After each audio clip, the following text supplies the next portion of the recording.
When you think greatest Fast and Furious car, you probably think this bad boy, right? Well, since I'm a hot-blooded, corn syrup sweating American, I think the greatest Fast and Furious car is the one you barely remember. This is the official screen-used Monte Carlo from Tokyo Drift, and today I'm going to tell you why it's one of the most important and underrated cars from the franchise. There's only one problem.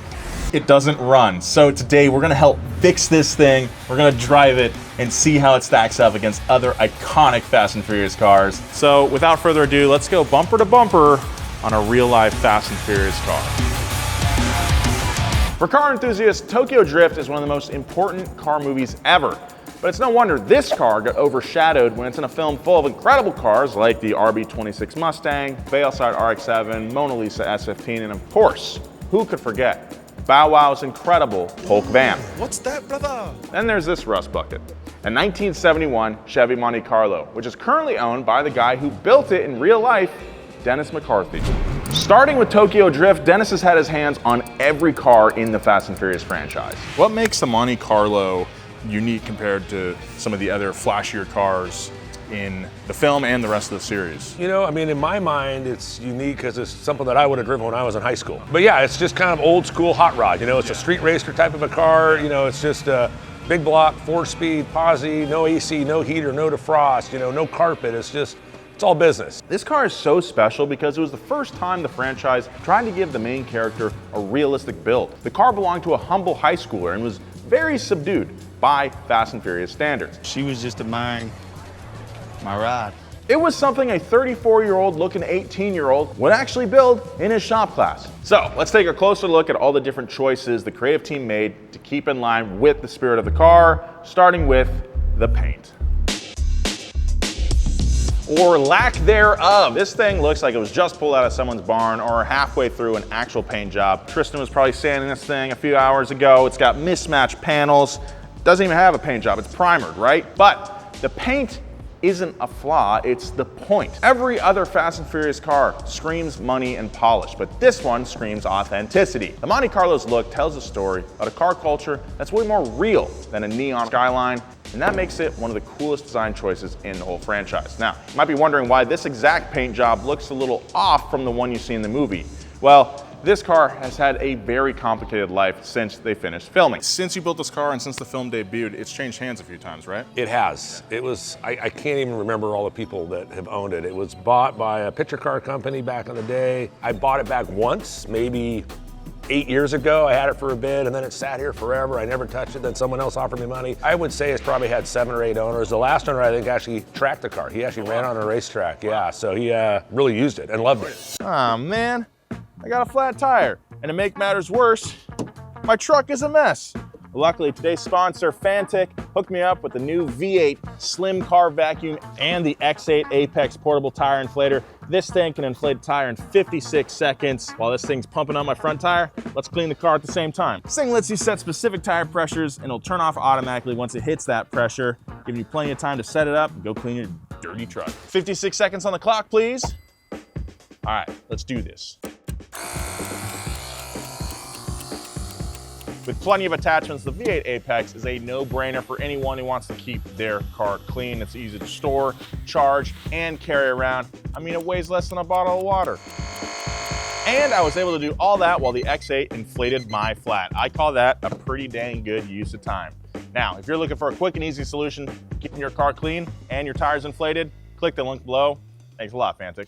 When they built the Monte Carlo originally, Dennis wanted it to be matte black, but director Justin Lin wanted the look you see here. So when Dennis bought the car back, he painted it black, only for him to paint it back to the movie colors for another owner down the line. And that's why we got like this primer gray up here, the yellow doesn't quite match. The color's about right, the hood color's about right. It's mainly just the roof that's not 100% authentic. Close enough. In the movie, it's not painted, right? So what they did is like primer with like almost metallic almost. It's like a shiny gray up here. Unlike every other badass car in the series, this patina was super special and really a great representation of a huge subset of car guys who could care less about a paint job and more about what's under the hood. Speaking of which, let's pop these pins off, take the hood off, and see what we got going on under there. So the original motor that was in this car was a Bill Mitchell 572 cubic inch V8, but since shooting, this car's gone through a ton of motors, and Dennis doesn't actually know what's in it right now. Is it a 572 now, or is it? No. No, okay. To tell you the truth, I'm not even really sure what it is. Okay. Now, this engine still has the valve covers that were in the movie that say 632 on it, because apparently a 572 wasn't cool enough for Sean. Either way, the thing likely cranked out around 700 horsepower on pump gas. That's white knuckle levels of power in a car that looks like it should be parked outside of a Hooters. Now, there is a funny story about the engine that was originally in this car that met its demise. Edmunds Online did a story on all the cars from the movie that we shot up at Camarillo Airport. This car had some problems, which we overcame. We made the run, but there was not even like a cone that told me where the end of the quarter mile was. Yeah. You know, so I launched the car, and I didn't want to lift early, so I went a little bit long, and with the 488 gear, it exploded. Kicked a rod out the side of the block. Oil, coolant everywhere. And then the worst part about that whole story is the start light didn't read, so they never got a quarter mile time, but the speed at the end, I think, was 127 or 128 miles an hour. The speed would be, you know, about right for a 10-second pass, but I can't really ever, you know, back that up with a time slip. If I want to live out my teenage dreams of driving this Monte Carlo through a townhome, we're going to need to get this thing running. To get this thing started, we're helping out Dennis's son, Mason. All right, Mason, what first, bud? Well, we can see we have a plug wire that caught on fire, so. What? Oh. Start with that. That'll definitely cause a misfire. Yeah, I think you might be right. Dude, Mason's over here making a brand new spark plug wire. How long have you been doing this? Probably since I was like 10 years old. It's around the time I was working in my dad's machine shop. We love child labor laws around here. All right, so this car's been sitting for a little while. Mason's gonna go ahead and put fresh fluids in it, oil, new gas, brake fluid, new battery, just all the basic stuff you do when you're kind of trying to get a older car back up and running. If there's any issues from there, we'll figure those out. But just starting with that safe baseline level, turn it over, see what happens. I can't believe I'm doing this, dude. This is the coolest day at work ever. Look at the sway bar on here, dude. I know, this car is definitely a high effort picture car. Yeah. Mason, he's cool, man. He's just like, this is just another day for me. Oh, I gotta work on this crusty old Monte Carlo, no big deal. Mason, do you think the character Sean looked like he was 18 in the movie? Yeah, maybe times 2. Let's not forget that this car is also associated with maybe one of the cringiest lines in the entire franchise, and that's saying something. Winner gets me. That seat slides too. Oh, okay. Good to know. There we go. Okay. The interior of the Monte Carlo brings the entire build together. It's just as utilitarian in here as the exterior is. It feels like a real car that you would find at a drag strip somewhere. The roll hoop did used to be at the B-pillar location right here, but director Justin Lin said, I need my boy Sean, he needs to use his Riz eyeballs to stare down potential prom dates. I need the whole window open. So the cage builder, Matt Sweeney, pushed the roll bars back. There's 2 roll bars here. They're fused together and have plenty of strength in the case of a rollover or, I don't know, jumping through a unfinished house. While Dennis is the mastermind behind all these cars, Scott Risley is the builder who put this car together, and Matt Sweeney did the cage, and sadly both of them have passed away in the years since building this car. Rest in peace to them. They built a really badass machine. He got the nickname at the time, Hero Car Scott, because he, you know, the other guys will build, you know, 20 cars, 30 cars. Scott built 1 car for the whole prep period of the movie. You know, this is all he did was build this car. But it was a frame off. I mean, the frame welds are sanded down. You know, it's just got some really nice touches to it. All right, let's fire it up for the first time. Here we go. Ignition on, spinning.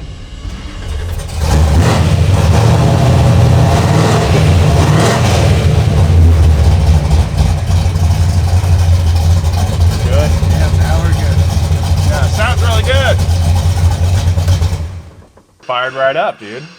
Like a champ. All right, Dennis, we got this thing fired up. Think we Yep. could take it out? Let's do it, man. Let's go see what it does. Oh my God. Since it's his dad's car, we figured Mason should be the one to give it its first go.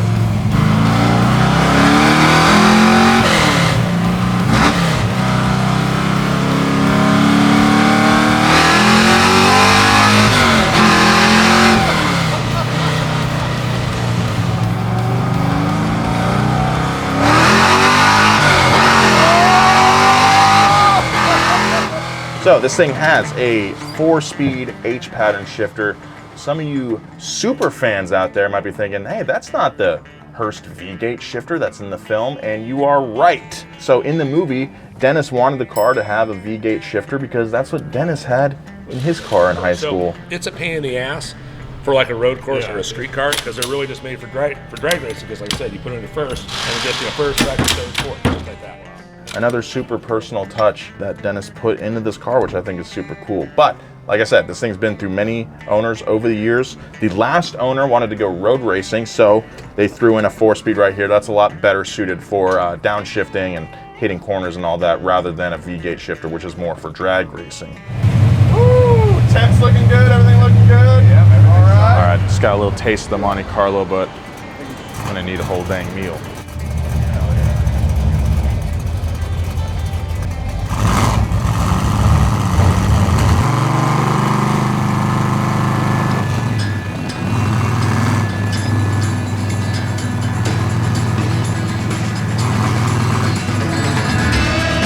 Like me and dreamed of driving this car back when you saw this movie, I just want to say that it is exactly how you imagined it when you saw it on the big screen. It is violent, it is loud, it is pretty uncomfortable, but it is also bad freaking ass, dude. With that big V8, you feel like you could pull a freaking redwood out of the ground. It is so much torque, so much power. Everybody's looking at you. It's one of the loudest cars I've been in. It's awesome. This thing's sweet. Okay, I've had my fun, but apparently Mason has a little surprise for us at the next stop sign.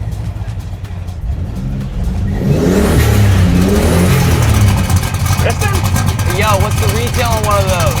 What? What's the retail on one of those? What? How much did you pay for your car? Hold on, turning it off. How much does your car cost? Oh, I don't know. Dennis didn't tell me. Oh, let's race. Okay.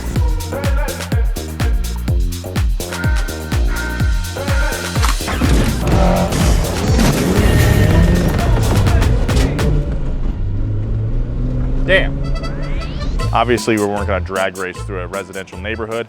That'd be an whole move. But check this thing out. So this is a screen-accurate Mk4 Supra built by the team over at Just Driven. You might have seen this thing on YouTube. They also have a really sick Charger as well that they built. Dude, I've never had such a case of stolen valor before, because just driving this thing around, everyone's like taking pictures. People are literally getting out of their houses. Lady in a muumuu was taking pictures of it. Yeah, Lady in a muumuu was taking photos of us. Crazy. What makes the Monte Carlo so cool is that it mirrors Sean's entire story.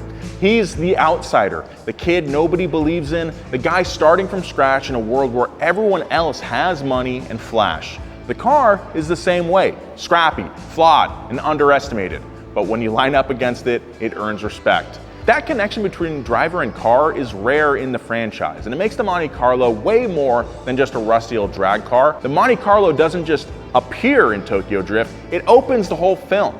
This was our introduction to Sean Boswell, the small town kid with the chip on his shoulder, and the car tells us everything we need to know about him.